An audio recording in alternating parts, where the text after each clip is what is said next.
Então, pessoal, sempre quando formos avaliar textos bíblicos, a gente tem que prestar atenção aos detalhes. Aqui em Mateus 25, Jesus começa a falar da ilustração das 10 jovens, né? E fala acerca do reino do céu. Aí tá falando como é semelhante o reino do céu. E lá no finalzinho, no versículo 30, ele começa a falar sobre a sua volta, né?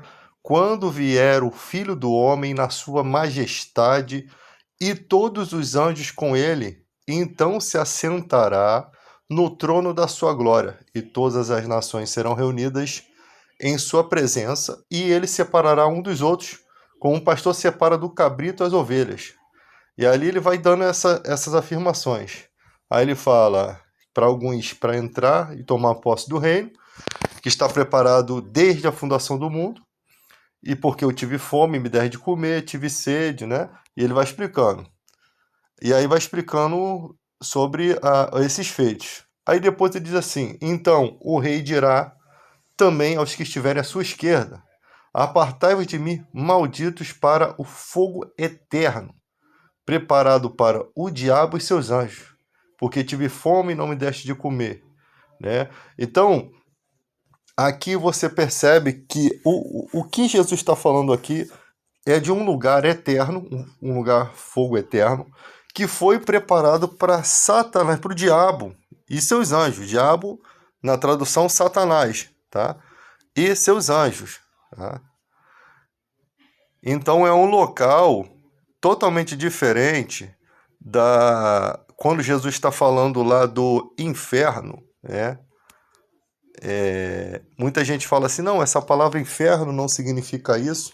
Apesar de tudo, quando os mortos forem apresentados para ser julgados, a morte e o inferno serão lançados para dentro desse fogo eterno. O que se dá a entender que existe sim uma condenação, mas que não é uma condenação eterna ainda após a morte de quem não passou ainda pelo julgamento, mas que praticou obras ruins, né? Então ali você tem a morte e o inferno, que tem que entender como que funciona isso. Se os mortos são pessoas que estão descansando para assumir a glória e os que estão no inferno estão sofrendo já, porque a condenação de Satanás com os seus anjos, ela já aconteceu uma certa punição quando eles erraram, né? Quando lá na batalha do Apocalipse, né, mostrando que Satanás, com o dragão com sua cauda, arrastou um terço das estrelas do céu. Aí fala que o dragão é a antiga serpente, que é a serpente lá do Éden, que enganou Eva. E ali, depois mostra a batalha de Miguel com seus anjos, Satanás e seus anjos. Aí vai explicando, Satanás é o diabo, tal. Todas as coisas que os judeus não acreditam, né? Mas que tem essa explicação no Apocalipse. Então, a partir dali se entende que a partir das narrativas que Jesus vai mostrando, antes mesmo do Apocalipse, quando Jesus esteve aqui, ele começa a falar de questões espirituais, né? Todo mundo esperava um Messias que viessem lutar contra forças humanas, mas se descobre que esse Messias está lutando contra forças espirituais. A nossa luta não é contra o sangue nem contra a carne, mas contra principados e potestades. Então, se descobre que Jesus veio desfazer as obras do diabo. Ou seja, essas revelações não são aceitas por ninguém na humanidade, a não ser por quem tem o Espírito Santo. Então, por isso você vai ver gente discutindo que não é o diabo, que não é a legião, que é a legião romana, que vai tentando colocar algumas coisas que no Evangelho do Novo Testamento, nos Evangelhos, mostra abertamente pessoas possuídas, né? Uma criança que o demônio lançava na água e no fogo para o matar. Aí Jesus fala que o espírito imundo, quando ele é expulso, ele anda por lugares áridos, não acha repouso. Ou seja, ali você já vê que o mundo espiritual, o demônio fora de um corpo, ele não tem prazer, ele não tem nada que ele possa fazer de bom. Então ele precisa de um corpo para poder viver alguma coisa, né? Talvez sentir os prazeres humanos, não sei como funciona, mas ali você mostra também o clamor dos demônios para não sair daquele homem que estava no sepulcro. Ou seja, aqueles, se nos mandam embora, manda para aqueles porcos. Eles não queriam de forma alguma ficarem sem corpo. Mesmo que até o corpo de um animal poderia ser com autorização de Jesus, né, poderia ser alguma coisa melhor do que o lugar que eles ficam. Então ele já tem uma espécie de condenação. E onde eu quero chegar com isso? Será que também o ser humano, quando morre, tem uma espécie de condenação já? E essa condenação dos demônios não é a condenação final. Porque no final, você vê todo mundo condenado junto. Satanás, seus anjos, a besta, o falso profeta lançados vivos dentro do lago, mostrando que não é a mesma coisa, mas são seres que a gente não sabe como serão, se serão humanos, né? Possivelmente humanos, né? Porque vai haver um sistema. Então a besta e o falso profeta lançado para dentro desse lugar. Pode ser um sistema, como pode ser uma pessoa, né? E você vai ver ali que os que não estão no livro da vida também vão ser lançados ali dentro. E ali fala do lago que arde, lago de fogo que arde com enxofre, o qual é a segunda morte. Bem-aventurado o que que não vai passar pela segunda morte. Por quê? Porque as pessoas vão ressuscitar, assim como Jesus ressuscitou, voltarão à vida no corpo, né? Os demais mortos só ressuscitarão depois, né, do milênio, mas vão ressuscitar. Mas essa ressurreição vai ser para um juízo. Já quem está no Senhor, morto, descansando no Senhor, ressuscitará, porque o texto ali é bem claro, quando Jesus vem nas nuvens, as nuvens é literal, porque Jesus foi embora nas nuvens, os anjos falaram que ele ia voltar nessa forma. Por que a nuvem tem que ser literal? Porque ela expressa que a vinda de Jesus vai ser daquela mesma forma. A próxima vez que ele vier para matar, destruir o anticristo, o falso profeta, né? A próxima vez que ele vier vai ser para isso. Mas Jesus veio outras vezes depois de ressurreto à terra? Veio, né? Ele não aparece lá para os discípulos, só que aquela vinda dele não é a vinda nas nuvens. Então, tipo assim, ele apareceu após ressurreto aos discípulos, mas ele não veio ainda para estabelecer o milênio, né? Então, nessa vinda de Cristo, que é a qual Jesus aplica aqui, né? Ele é bem claro e enfático em dizer, explicar direito, versículo 31, quando vier o Filho do Homem, que é ele, né? Na sua majestade e todos os anjos com ele, então se assentará no trono da sua glória e todas as nações serão reunidas. Aí nessa vinda vai acontecer o quê? Juízo final. Exatamente conforme as palavras de Paulo. Por quê? Paulo diz o quê? Que os mortos que não estão no Senhor não ressuscitarão, né? Não ressuscitarão naquele momento. Na vinda de Cristo, ele vem exatamente para destruir o império do anticristo. Naquela vinda, os mortos no Senhor ressuscitarão, né? Ressuscitarão primeiro. Os que estiverem vivos serão transformados, né? Se unirão a esses mortos que ressuscitarão e subirão para sempre para estar com o Senhor. Não se sabe se eles vão descer para reinar o milênio com os decapitados por conta do testemunho, porque ali tem pessoas que foram decapitadas e essas pessoas elas vão reviver, né, para poder viver no milênio. Então, possivelmente o milênio pode ser composto. A gente sabe exatamente que esses decapitados vão estar no milênio, mas pode ser composto também dos que ressuscitarão, que morreram no Senhor, né? Olha que ali eles não passaram por nenhum tribunal, eles simplesmente ressurgiram, ou seja, a condenação não houve, já sabia-se que não havia condenação deles.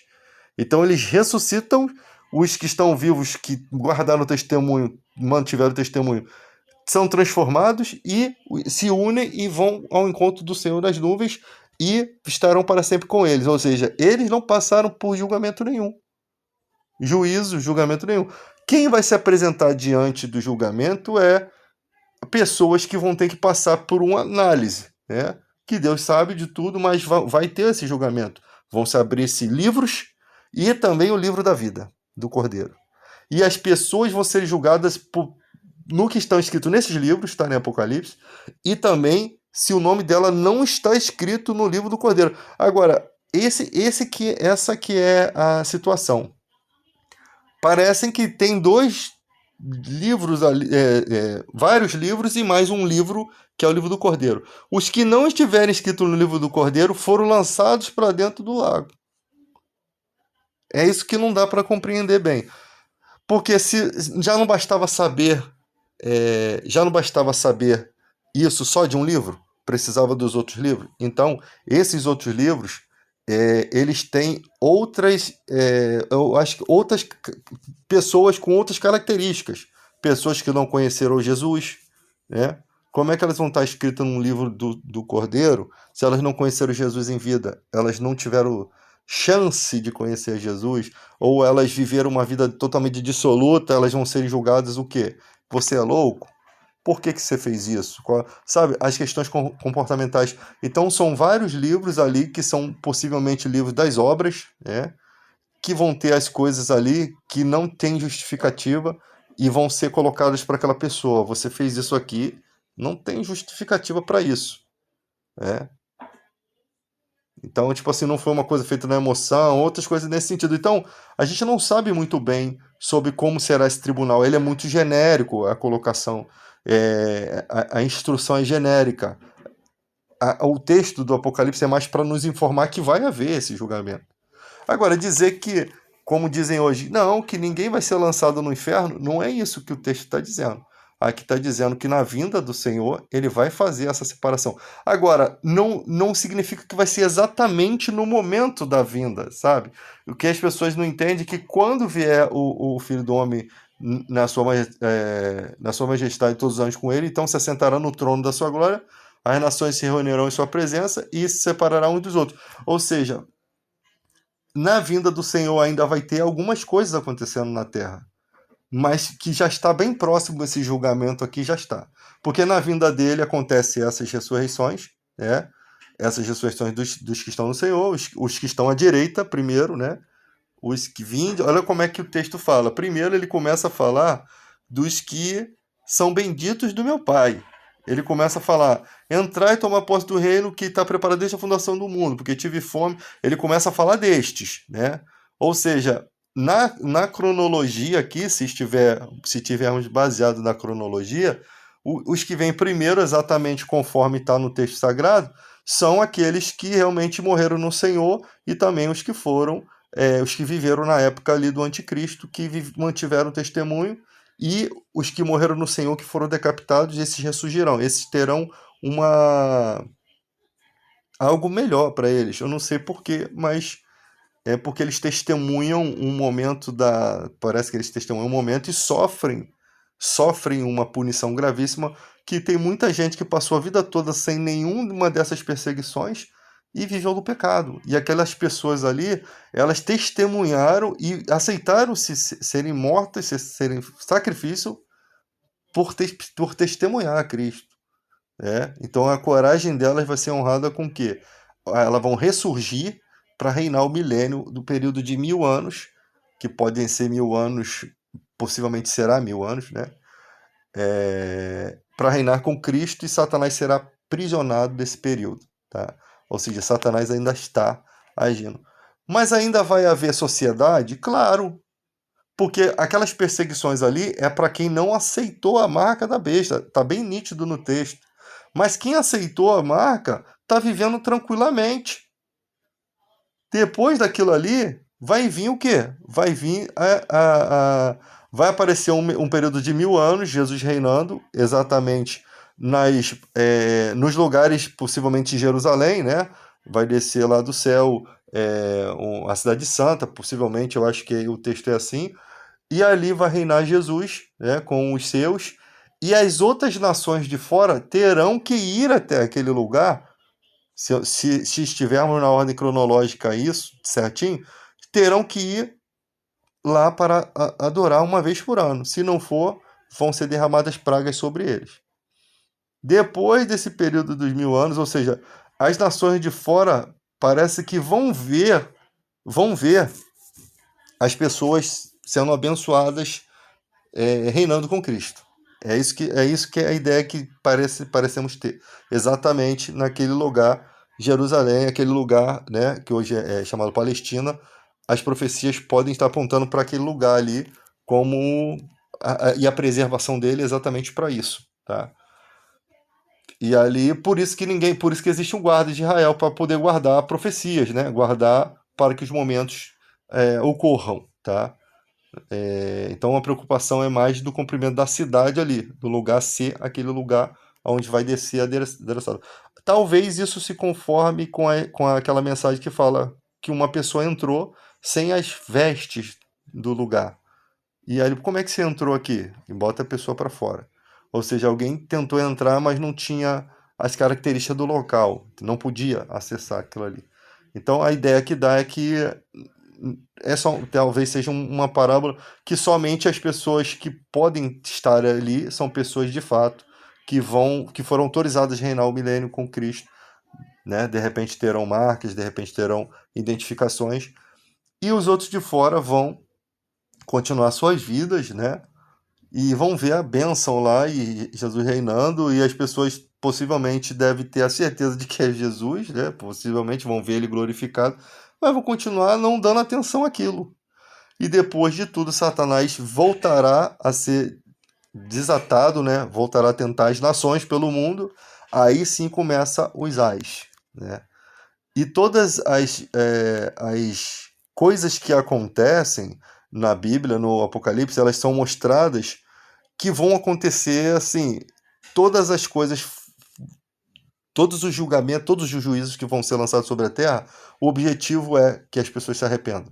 Você vê que no texto sagrado diz assim, que caiu a saraivada lá de fogo do céu, e eles, contudo, não adoraram a Deus.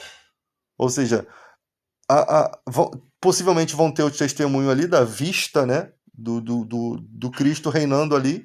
Alguns, de repente, alguns não vão ligar para o acontecimento, né? Porque as gerações vão evoluir, 1000 anos é muito tempo. Então as gerações com o tempo devem esquecer de que aquilo aconteceu, ou não devem achar que aquilo é verdade, que realmente desceu do céu aquele homem que está ali, dizendo que é Jesus, o Jesus da Escritura, e as pessoas vão estar nem aí para aquela situação ali. Isso acontecendo aqui na Terra. É como parece que é o texto, tá, gente? E ali as pessoas não vão se importar com aquelas pessoas vivendo 1000 anos ali. Sendo que o texto bíblico está dizendo que depois de 1000 anos Satanás vai ser solto e vai acontecer todos os. Ou seja, algumas pessoas têm que analisar: caramba, isso vai acontecer. Né? E como elas vão viver? Porque elas têm a marca da besta para comprar e vender, só que a besta e o falso profeta foram destruídos. Como é que vai ser a vida delas? Porque o mundo não acaba ali, entende? As pessoas pensam que o mundo acaba ali.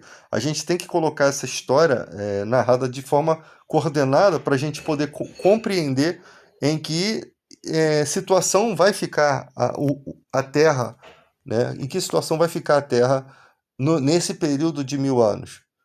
Porque dá a impressão no texto, e muita gente não está dando credibilidade a isso, que todo mundo morre quando Jesus vem. Não morre todo mundo, porque a história continua. Tem os ais da Bíblia, tem o período do milênio, Satanás vai ser amarrado. Se ele vai ser solto depois de 1000 anos para tentar as nações, que nações são essas? Não são as nações que estão dentro para viver no milênio. Não são essas nações. Porque se tiver dentro de lá, dessa cidade, só os decapitados, esses não vão passar mais pela morte, porque eles voltaram a viver. Eles já passaram pela aprovação da besta, eles não vão passar mais pela morte. Se os que estiveram mortos no Senhor e mais os que ressuscitaram, os que estavam vivos foram trasladados e estarão para sempre com o Senhor, estiverem dentro da cidade santa no milênio, esses também não vão ser tentados por Satanás. Porque o Senhor vai estar presente ali. Quando o Satanás for solto por 1000 anos, né, depois do período do milênio, Jesus vai estar presente. E as pessoas também. Né? Porque ele vai reinar, possivelmente ele vai estar junto, tá? Ele vai tentar as nações ao redor. É isso que a gente tem que entender. Ele não vai tentar as pessoas que estão vivendo o milênio naquela cidade santa, não. Vão tentar as nações ao redor. E ali vão ser executados juízos. Sendo que esses juízos não devem cair sobre essa população que vive o milênio. E imagina, em 1000 anos, como é que foi essa vivência? Porque pessoas que ressuscitaram de novo, esses 1000 anos, essas pessoas irão procriar? Essas pessoas irão. Porque os decapitados por conta do testemunho podem ser homens e podem ser mulheres, né, que tornarão viver. Eles vão ter famílias? Eles vão ter sentimentos comuns, porque eles passaram pela morte e voltaram a viver. Eles vão ter sentimentos comuns como nós? Ou eles serão abençoados de uma forma que o texto bíblico não diz, a ponto de eles viverem santos, né? Então há muita coisa que precisa ser colocado passo a passo, e eu vejo as pessoas discutindo coisas e coisas e coisas, e o mais importante é colocar esse passo a passo aí para a gente compreender como será, né? Para a gente começar a galgar esse entendimento, galgar esse estudo, né? Para quando acontecer a gente já está preparado, mais ou menos preparado, né?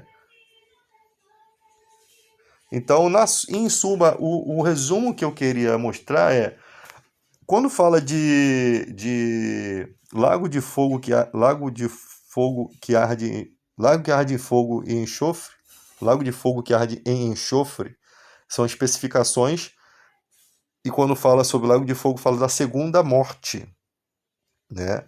Ou seja, essa especificação da segunda morte, ela não tem essa especificação quando Jesus está falando de inferno aqui na Terra. Não tem essa especificação. A especificação da palavra lago de fogo é que ela é a segunda morte, ou seja, não é a mesma do fogo que Jesus está falando ali em forma figurada, né? Então algumas pessoas podem dizer, não, isso aqui é Hades, isso aqui não é o inferno, mas todos esses caras que você vê falando sobre essas falas de Jesus na Terra, todos eles não falam do lago de fogo, eles omitem o lago de fogo. Por quê? Porque se eles chegarem na parte do lago de fogo do Apocalipse, eles vão ser obrigados a dizer o que o Apocalipse diz. Você não pode tirar nada nem pôr. Se o lago de fogo que arde em enxofre, olha só, em nenhum momento quando Jesus fala de inferno, ele fala que arde em enxofre. Ele começa a falar que é o lugar que o verme não morre e tal. Parece que pode ser esse tipo. O inferno que Jesus está falando ali pode ser a condenação que não é a total, é a condenação de quem morre sem Cristo.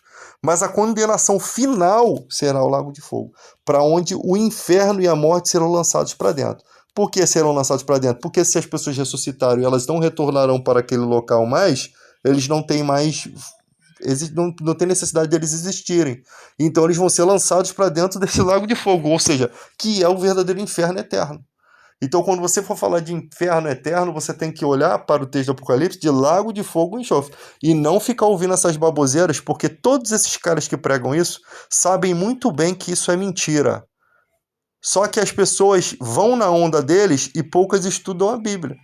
E aí vão, caramba, pior que é mesmo, é isso. Cara, não tem argumento contra o lago de fogo e enxofre. Não tem. São especificações. Lago de fogo que arde em enxofre. Vai ver na tabela periódica o que é um enxofre. O que é a composição do enxofre.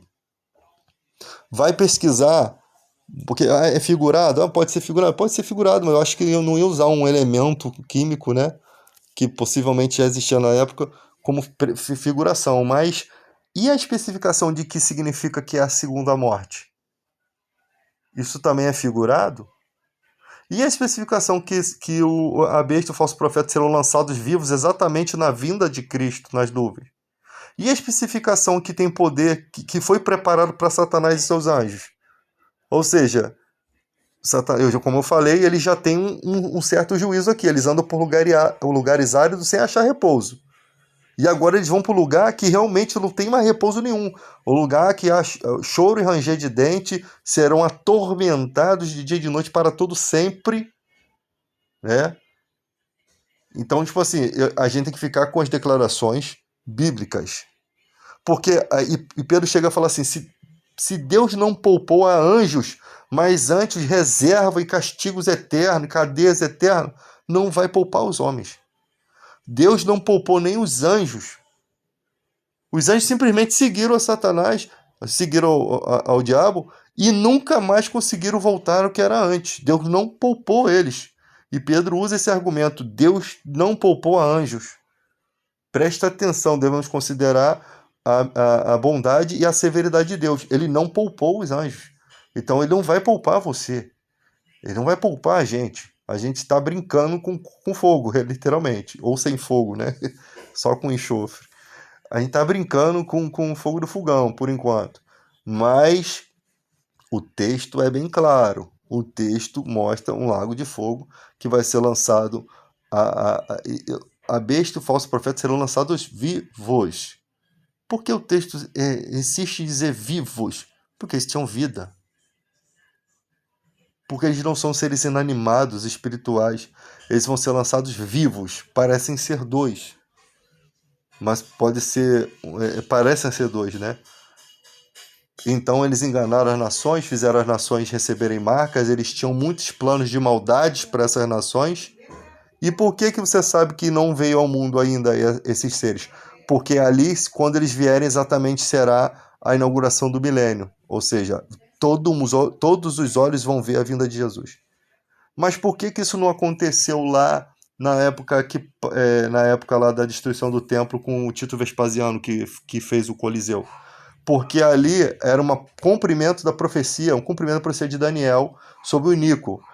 O problema é que Paulo usa uma palavra semelhante para falar sobre esse texto das nuvens aqui, da vida de Cristo, e aí dá a entender que Paulo está falando daquele ser lá profetizado por Daniel, né?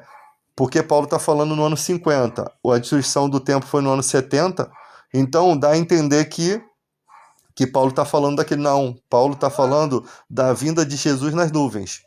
Então não é o mesmo texto de Daniel, porque Jesus não pode ter vindo nas nuvens, porque se ele viesse todo olho veria, e o milênio estaria sendo inaugurado, e Satanás seria amarrado por 1000 anos, e algumas pessoas estariam vivendo nessa cidade santa, lá em Jerusalém, e vivendo na cidade santa, na atual Palestina, com Jesus. Jesus estaria na terra reinando. E cadê Jesus reinando na terra? Não tem. Então a palavra que Paulo usa é semelhante, mas o que você consegue diferenciar do texto é que ele fala da vinda de Cristo para a ressurreição. E isso só ocorre nessa vinda aqui que Jesus fala do Filho do Homem vindo nas nuvens, com seus anjos. E ele vai vir, o Filho do Homem na sua majestade e todos os anjos com ele. Esses anjos aqui podem, se não forem anjos celestiais, que eu acho bem improvável, eu acho que podem ser uma mistura de anjos de Deus, né, com os que ressuscitaram com eles, que virão fazer parte com ele no milênio, no caso os mortos que reviveram e os outros que estavam vivos. Mas aqui o texto diz anjos, né? Então eu tenho que considerar que ele vai vir, e ele vai vir de forma majestosa. Se ele vai vir na sua majestade, com certeza terão anjos com ele. E talvez não só anjos, outras personalidades humanas, ou personalidades humanas também. Mas aqui o texto em específico fala que o Filho do Homem vai vir em sua majestade e todos os anjos com ele. Todos os anjos. Caramba, deve ser anjo pra caramba. É complicado. Mas virão de todo lugar, de repente vão ver esses anjos, né? E ele vai brilhar talvez como o sol de uma forma que todo mundo vai ver. Vai ser uma coisa magnífica, né? Vai ser uma coisa magnífica, e tem que o ser humano ter capacidade de enxergar isso, né? Porque imagina o céu aberto e a gente vendo as miríades de anjos trazendo Jesus, vindo com Jesus nas nuvens. E então ele se assentará no trono da sua glória. Então aqui, essa profecia podem ser etapas, tá? Depois disso, aí aqui está falando do momento de entronização, ou seja, chegou o momento de entronização. Não significa que exatamente no momento que ele vir, ele já vai se assentar no trono. Significa que ele está falando coisas. Os profetas falavam coisas assim, que não seguiam um após o outro, né? As profecias não seguem certinho um após o outro. Elas seguem, os eventos seguem, mas não na ordem cronológica do dia, né? Algum acontecimento pode ocorrer aqui, mas se sabe que o próximo vai ocorrer depois desse. Mas não significa que seja hoje ou amanhã ou depois. Pode estar próximo. Por isso que as pessoas erram nas questões de profecia, né? Igual a vinda do Messias. Como é que o judeu vai ter um Messias hoje se o Messias, o Machia deles, tem que nascer em Belém? É obrigatório que um Messias nasça em Belém. Porque Miqueias, profeta, Miqueias capítulo 5 falou que o Messias viria de Belém e Efrata. Se porventura você ouviu falar numa história de um suposto homem milagroso que morou em Belém, que nasceu em Belém, já é uma coisa de se admirar, porque já chamaria atenção. Muita gente não sabia que Jesus nasceu em Belém porque Maria fugiu para o deserto, né? Fugiu para o Egito, né? Então, uma história de um homem que fazia milagres, nasceu em Belém, e o padrasto dele é da linhagem de Davi. Tem alguma coisa aí. O cara faz milagre, o cara nasce em Belém, mesma cidade que nasceu o rei Davi. Belém é Frata, né? É Frata, a gente não sabe o que é até hoje, mas possivelmente o nome antigo da cidade, ou um nome que era o nome e sobrenome, né? Tinha dois nomes na época, a gente não sabe bem. Mas que tá. O Messias tem que nascer ali. Não tem como o Messias judaico não nascer ali. Só que essa cidade não existe desde o primeiro século, já foram destruídas. Como é que o Messias vai nascer? Ou ele já nasceu, ou ele nascer ele não pode, mas vamos pela hipótese, né? Ele vai nascer lá em Belém, ele tem que nascer em Belém Efrata, ele tem que fazer vinho montado no filhote de jumentinha, ele tem que cumprir uma série de profecias.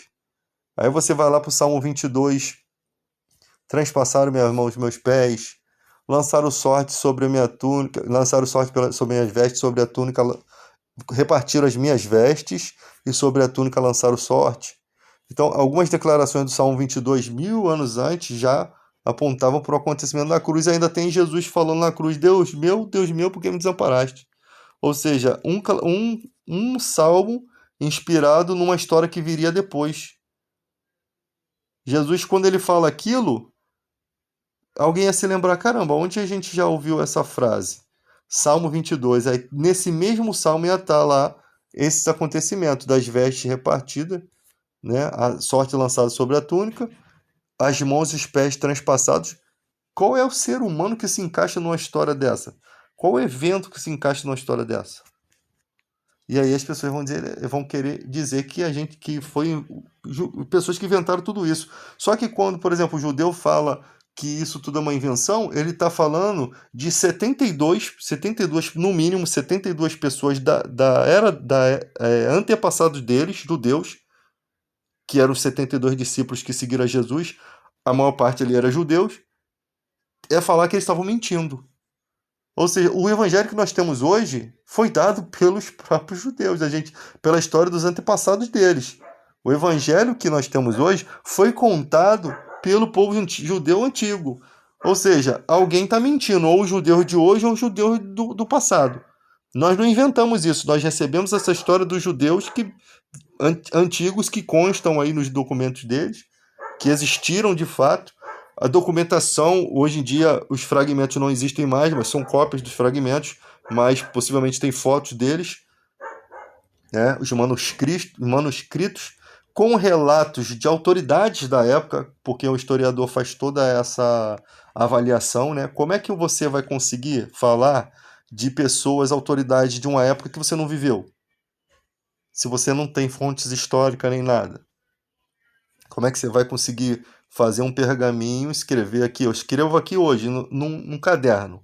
Olha, o presidente de hoje é o Luiz Inácio da Silva, o ministro é tal, na minha época acontecia as coisas que ocorriam na tua época. Se você não viver, se daqui a 100 anos, se lerem o que você escreveu, vão saber que de fato você viveu aí no Rio de Janeiro, onde naquela época de fato a história vai contar que o presidente era o Lula e vai ter alguma autenticidade naquilo que você está dizendo. Né? Porque você já morreu, ficou só as suas cartas.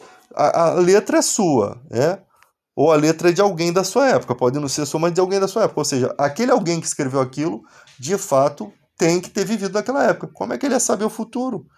Aí o cara faz uma análise e vai ver que realmente aquele texto foi escrito numa época antiga, porque a caneta tal era uma caneta que não existe mais, já faz tantos anos, né? E aí ele vai fazer um certo levantamento e vai ver, cara, esse cara viveu na época. Os relatos dele pode ter alguns erros ali no relato? Pode, né? Às vezes o cara erra alguma coisa. Mas em suma, o cara sabe quem foi o presidente, o cara que sabe um costume da época, o cara sabe qual era o nome da cidade tal, antes dela passar por uma reforma e hoje se chamar a cidade X, né? Antes se chamava Y, agora se chama X. Então, os historiadores vão analisando todo esse texto. Esses dias tinha um judeu falando que Jesus era fariseu. Não tem argumento nenhum para isso. É assim, se você quer argumentar alguma coisa, argumente dentro de uma lógica. Por exemplo, Eu acredito que Jesus tinha um conhecimento dos monges essênios. Por quê? Porque os monges essênios viveram naquela parte ali, e em escavações foi encontrado o portão dos essênios, tá? Mas como isso se encaixa na história de Jesus? Quando Jesus vai mandar preparar, se eu não me engano, a última ceia, ele manda buscar um homem que carregava um cântaro de água. E essa função só quem fazia eram mulheres e monges. Os homens judeus não faziam essa função. E naquela exata cidade onde foi preparada a ceia ali, foi feita uma escavação, acharam o portão dos essênios. Ou seja, você tem um portão de um monastério e você tem realmente um relato de Jesus de um cara que ele está totalmente ao avesso da sociedade. Ele está carregando água quando ninguém fazia, ou seja, ele está fazendo a função que só um monge fazia. O que dá a entender que Jesus conhecia os monges essênios. Mas quem eram esses monges? Eles não são aquele tipo de cara que fica clausurado só passando fome e recebendo comida das pessoas, não. Que só come o que os outros dão, não. Era um tipo de farisaísmo. Eram fariseus, né? Homens tipo fariseus, né? Eram essênios, que viviam se consagrando mais a Deus, né? Por meio das leis, mas não andavam junto com esses fariseus, não participavam da política farisaica da época. Então, você dizer uma coisa dentro de um estudo, né? Isso tem livro de teologia, tem essas escavações, fala sobre essas escavações no final do livro. Então você está baseando uma suposição dentro de uma lógica. Não você chegar num estado e dizendo Jesus era fariseu. Sabe? Não tem lógica alguma. E isso foi um judeu que tá aí na internet e falou isso pro Caio Fábio.